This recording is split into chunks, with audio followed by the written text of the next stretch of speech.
এখন আমরা যেই বিষয়টি নিয়ে আলোচনা করব তা হচ্ছে পরমাণুর অনন্য বৈশিষ্ট্য বা ইউনিক ক্যারেক্টারিস্টিক।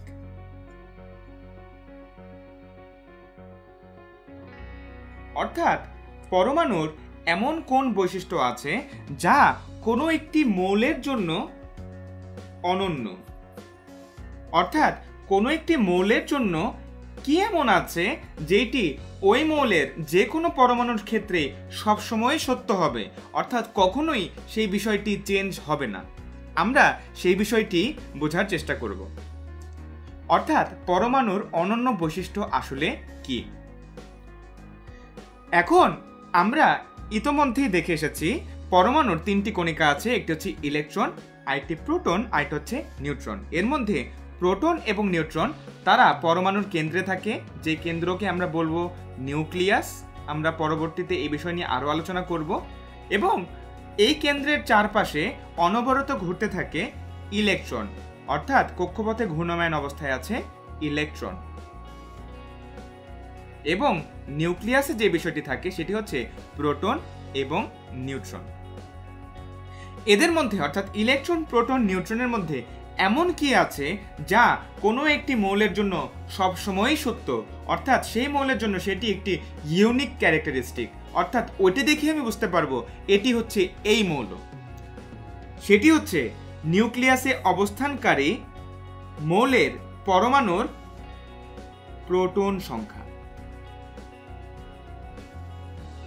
আমি আবারও বলছি, সেই ইউনিক ক্যারেক্টারিস্টিকটি হচ্ছে মৌলের পরমাণুর নিউক্লিয়াসে অবস্থিত প্রোটন সংখ্যা। অর্থাৎ প্রোটন সংখ্যাই হচ্ছে পরমাণুর অনন্য বৈশিষ্ট্য। কোনো একটি নির্দিষ্ট পরমাণুর ক্ষেত্রে দেখা যায়, কোনো একটি নির্দিষ্ট মৌলের সকল পরমাণুর ক্ষেত্রে দেখা যায় প্রোটন সংখ্যা সব সময়ই সমান। অর্থাৎ আমি যদি বলি হাইড্রোজেন, সবসময় হাইড্রোজেনের ক্ষেত্রে প্রোটন সংখ্যা হবে 1। অর্থাৎ যখনই আমরা কোনো একটি আননোন বা অজানা মৌলের প্রোটন সংখ্যা দেখব 1, সুতরাং তখন সেটি মিন করবে এটি হচ্ছে হাইড্রোজেন। ঠিক একইভাবে অক্সিজেনের ক্ষেত্রে দেখা যায় প্রোটন সংখ্যা হচ্ছে 8। সুতরাং কোনো একটি অজানা মৌলের আমরা যদি বের করতে পারি প্রোটন সংখ্যা হচ্ছে 8, সুতরাং সেটি ইন্ডিকেট করবে বা নির্দেশ করবে যে মৌলটি হচ্ছে অক্সিজেন। আবার একইভাবে আমরা যদি দেখি নিয়নের ক্ষেত্রে তার পরমাণুর কেন্দ্রে অবস্থিত প্রোটন সংখ্যা হচ্ছে 10। সুতরাং একইভাবে আমরা যদি দেখি কোন একটি অজানা মৌলের প্রোটন সংখ্যা 10, সুতরাং সেটি নির্দেশ করবে আমার অজানা মৌলটি হচ্ছে নিয়ন। অন্য যে বিষয়গুলো আছে ইলেকট্রন এবং নিউট্রন, দেখা যায় এরা বিভিন্ন পরমাণুতে অর্থাৎ একই মৌলের বিভিন্ন পরমাণুতে চেঞ্জ হতে পারে। যেমন আমরা দেখতে পাই সোডিয়াম। আমরা যদি বলি সোডিয়ামের ক্ষেত্রে যখন সোডিয়ামের কোনো চার্জ নেই, অর্থাৎ চার্জ হচ্ছে 0, তখন তার ইলেকট্রন সংখ্যা হচ্ছে 11। যখন আমরা দেখব সোডিয়াম প্লাস আয়ন, তখন আমরা দেখব ইলেকট্রন সংখ্যা হয়ে গেছে 10। আবার যখন আমরা যদি বের করতে পারি সোডিয়াম মাইনাস আয়ন, তখন সেই ক্ষেত্রে ইলেকট্রন সংখ্যা হয়ে যায় 12। ঠিক একইভাবে নিউট্রন সংখ্যাও পরিবর্তিত হতে পারে। যেমন হাইড্রোজেন এর ক্ষেত্রে আমরা যদি দেখতে হাইড্রোজেনের অনেক ধরনের আইসোটোপ আছে, আইসোটোপ নিয়ে আমরা পরবর্তীতে আলোচনা করব। এই আইসোটোপ সমূহের ক্ষেত্রে দেখা যায় কারো কারো ক্ষেত্রে নিউট্রন সংখ্যা হচ্ছে 1, কারো কারো ক্ষেত্রে নিউট্রন সংখ্যা হচ্ছে 2। অর্থাৎ একই মৌল হাইড্রোজেনের বিভিন্ন পরমাণুর ক্ষেত্রে নিউট্রন সংখ্যা 1ও হতে পারে, আবার 2ও হতে পারে।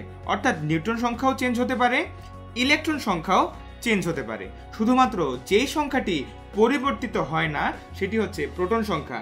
যতদিনই সোডিয়াম আছে ততদিনই সোডিয়ামের প্রোটন সংখ্যা হচ্ছে 11 এবং হাইড্রোজেনের প্রোটন সংখ্যা হচ্ছে 1। এবং এই প্রোটন সংখ্যাকে একটি আলাদা নাম দেয়া হয়। কোনো মৌলের পরমাণুর মধ্যে প্রোটন সংখ্যাকে বলা হয় ওই পরমাণুর পারমাণবিক সংখ্যা, যাকে আমরা প্রকাশ করি বড় হাতের Z দ্বারা। তাহলে আমরা বলতে পারি কোনো একটি মৌলের পরমাণুর অনন্য বৈশিষ্ট্য হচ্ছে তার নিউক্লিয়াসে অবস্থিত প্রোটন সংখ্যা, যাকে আমরা পারমাণবিক সংখ্যা দ্বারা প্রকাশ করি। অর্থাৎ পারমাণবিক সংখ্যা বা কেন্দ্রে অবস্থিত প্রোটন সংখ্যা দ্বারাই আমরা যে কোনো মৌলকে চিনতে পারি। সুতরাং যে কোনো মৌলের পরমাণুর অনন্য বৈশিষ্ট্য হচ্ছে তার পারমাণবিক সংখ্যা বা কেন্দ্রে অর্থাৎ নিউক্লিয়াসে অবস্থিত প্রোটন সংখ্যা।